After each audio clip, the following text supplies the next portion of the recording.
Hi guys and welcome to the channel. I hope you guys are doing well. My name is Aditya and I am an MBBS student, and this is the second video of the unit Human Physiology of class 11th. In this video, we are going to start the chapter Breathing and Exchange of Gases.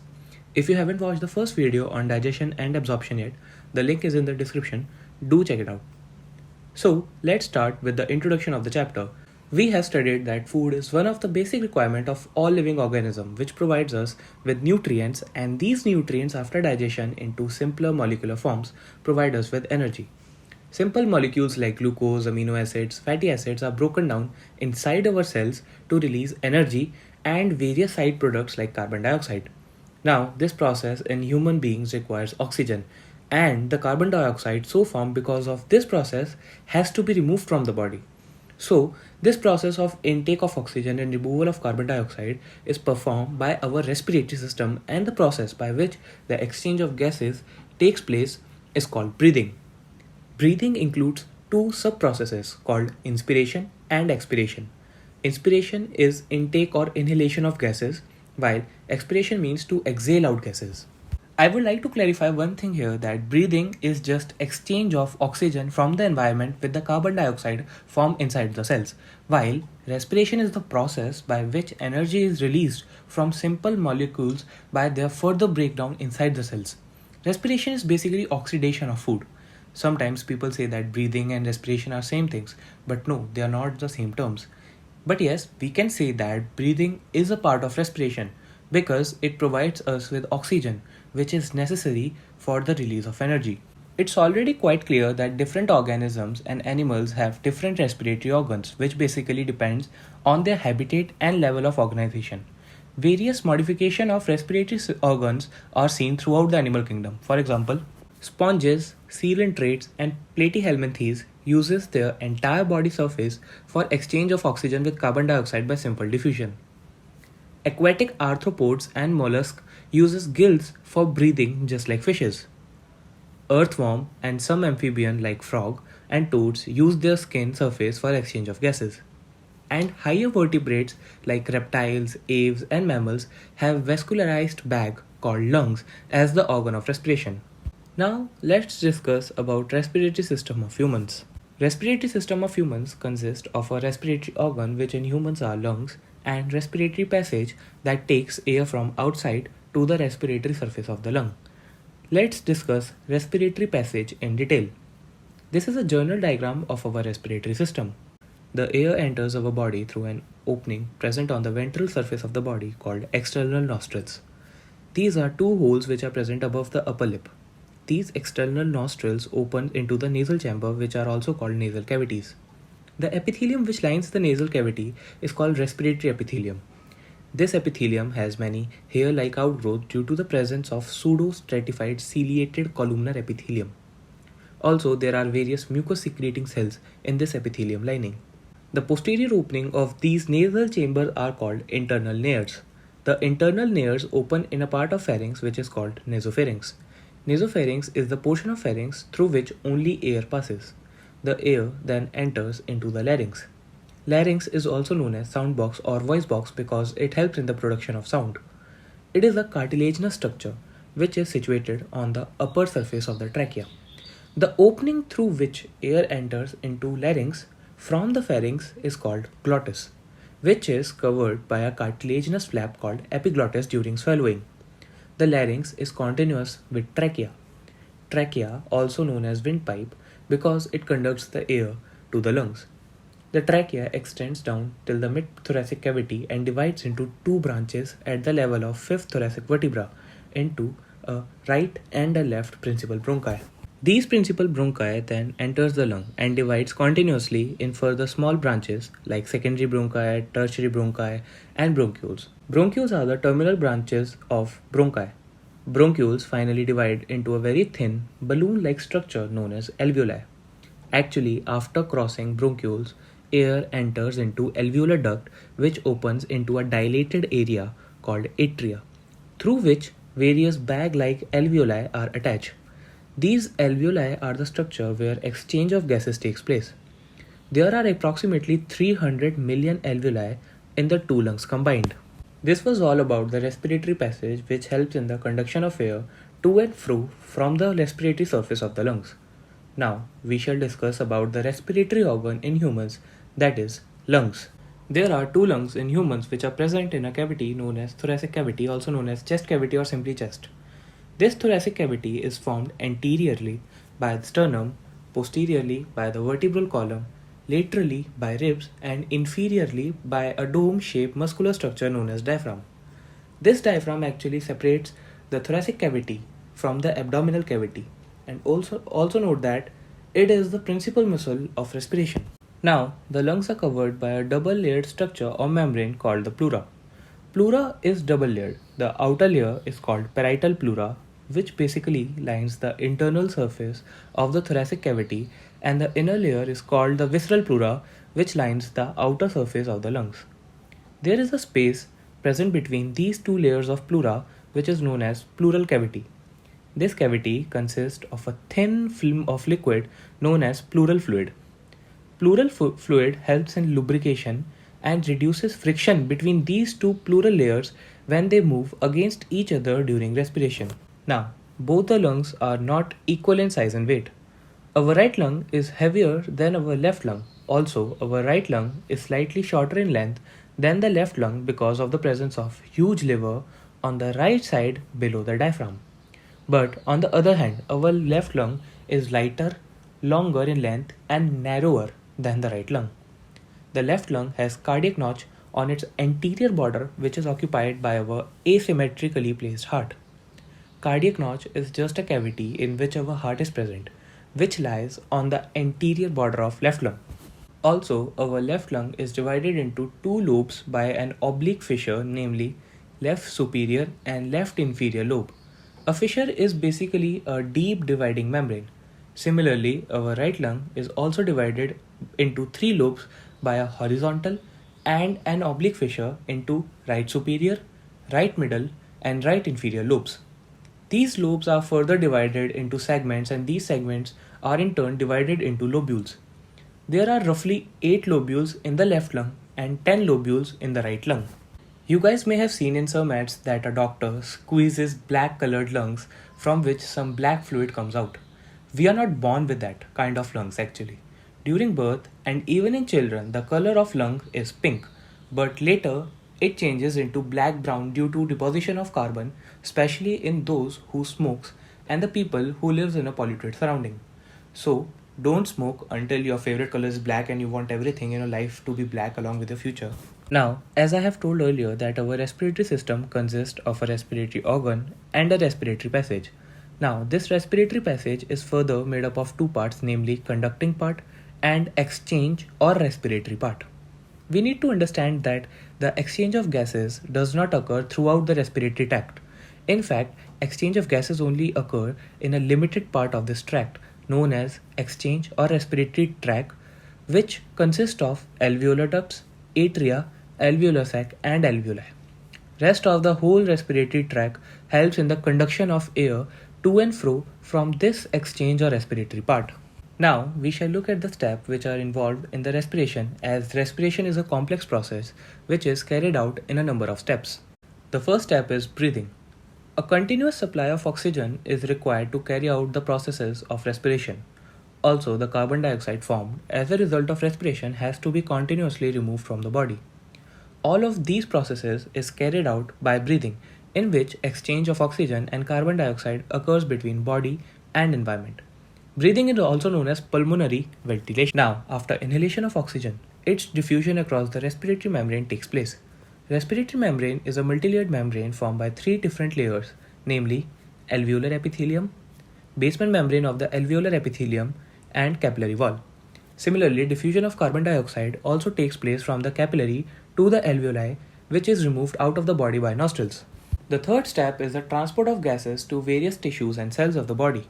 Transport of gases is done by the help of blood, that is, blood is the transport medium through which various gases are transported. Oxygen is transported to the tissues from the alveoli, while carbon dioxide is transported from the tissue to the alveoli. Diffusion of gases between blood and tissue. Oxygen diffuses from the blood into the tissue while carbon dioxide diffuses from the tissue into the blood. The fifth step is utilization of oxygen by the tissue. Now, in the body cells, oxygen is utilized for breakdown of simple molecules like glucose for the release of energy. This is called cellular respiration as it occurs inside the cell. Glucose, in the presence of oxygen, is broken down into carbon dioxide, water, and energy is also released as a product of this reaction. So, we are going to start with the first step of respiration, that is breathing. We have already discussed its definition and other things in detail. Now, we are going to look at the mechanism of breathing. In order to understand the mechanism of breathing, we need to develop some concepts first.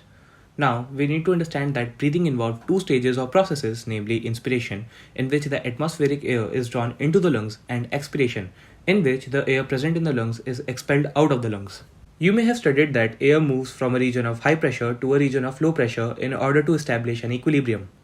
As we cannot change the atmospheric pressure of air, which is fixed at 760 mmHg, we need to find a mechanism by which the intrapulmonary pressure can be altered. Intrapulmonary pressure is the pressure within the lungs. This intrapulmonary pressure is altered during inspiration and expiration by altering the intrathoracic pressure, which is altered with the help of different muscles. Intrathoracic pressure is the pressure inside the thoracic cavity. Now think it like that. When the pressure inside the thoracic cavity will decrease, then the lungs will expand and thus the intrapulmonary pressure will also decrease due to increase in volume of the lungs and the air will be sucked into the lungs. Similarly, when the pressure inside the thorax will increase, then the lungs will be squeezed and this squeezing of lungs will increase the intrapulmonary pressure, thus the air inside the lungs will be expelled out.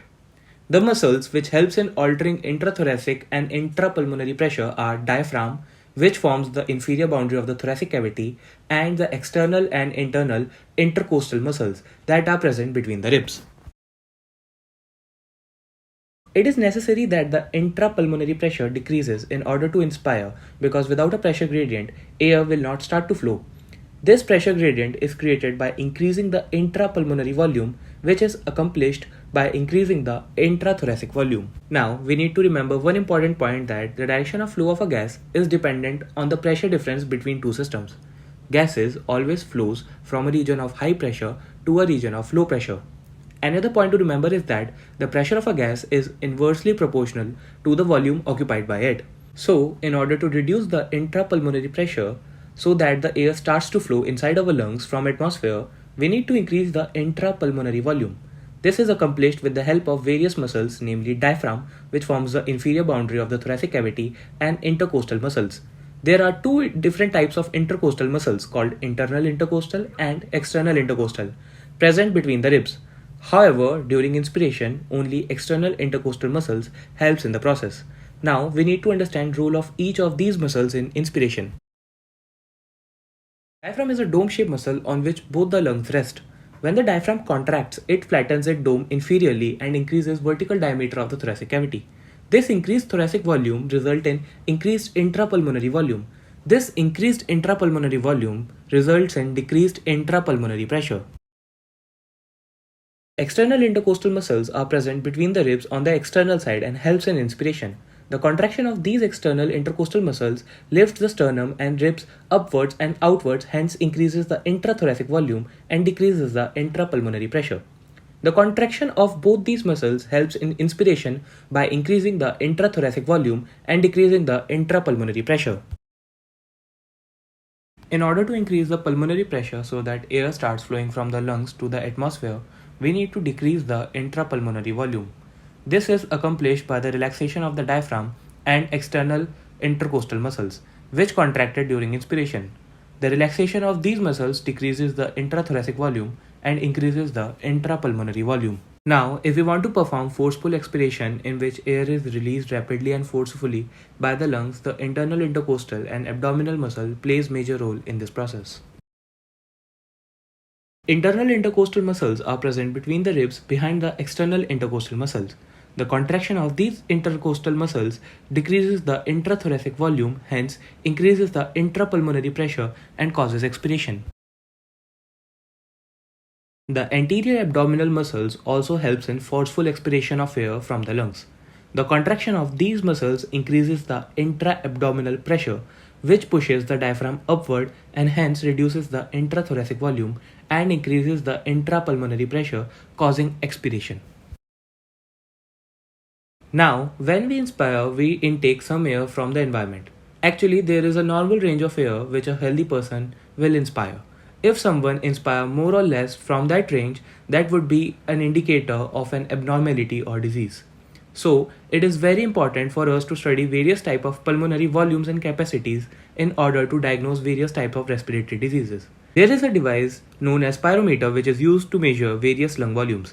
So, let's start with the topic pulmonary volumes and capacities. Pulmonary volume or respiratory volume is defined as the volume of air that our lung can hold in various different conditions. The first respiratory volume is called tidal volume. Tidal volume is defined as the amount of air a person would inspire after a normal expiration. It means after a normal, not forceful expiration, the amount of air that we would inspire is known as tidal volume.